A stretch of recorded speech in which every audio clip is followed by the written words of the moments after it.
কিন্তু দুনিয়াতে আসছেন, আবার কিন্তু দুনিয়াতে থাকবেন না। আয়াত ইন্না খলাকনাকুম ওয়া ফীহা নুইদুকুম ওয়া মিন্হা নুখরিজুকুম তারাতান উখরা। যেরকম কথা ঠিক কিনা? একটা কথা মনে রাখবেন, একটা কথা মনে রাখবেন, খেয়াল করবেন,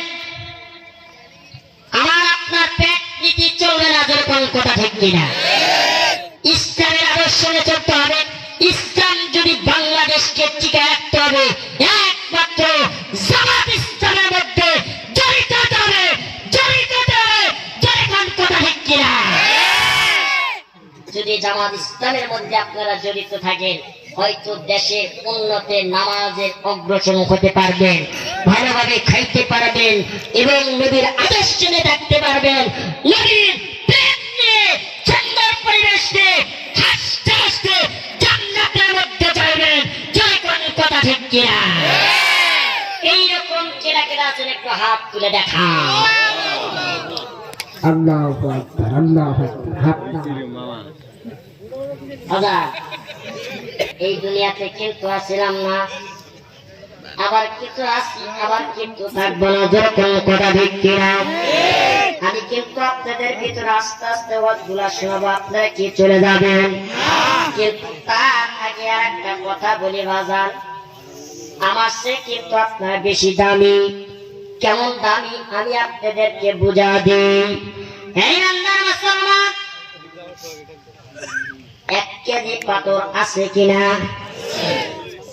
হাফ কেজি পাথর আছে কিনা? হাফ কেজির উপরে কোন পাথরটা থাকে?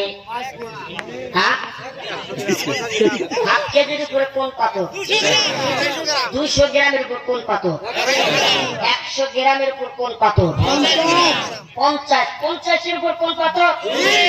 30 গ্রাম এর উপর কি আছে? আছে সব পাথর 1 কেজি, হাফ কেজি, 1 পোয়া, ঠিক কিনা? যেরকম আসি নাই, সব পাথর গুলা হলেন আপনি, আমি হইলাম 20 গ্রাম ছোট্ট মানুষ। এইখানে আল্লাহ তাআলা আমাকে বসাইছে। আর আমার চেয়ে অনেক দামি দামি বুজুর্গ উলামা কিরাম নিচে বসে আছেন। যেরকম কথা ঠিক কিনা? সবচাইতে মূল্যবান, সবচাইতে বেশি দামি। আল্লাহ রাসূল সাল্লাল্লাহু আলাইহি ওয়াসাল্লাম হাদিসের মধ্যে বলেছেন, 3 প্রকারের কাম যার ভিতরে নাই সে ইসলামের মধ্যে গণ্য না। যে আলেমকে তাজিম করে না, বড়কে সম্মান করে না, ছোটকে চিনে করে না, ইসলামের মধ্যে গণ্য হতে পারে না, পারে না, পারে না। ঠিক কিনা? যেরকম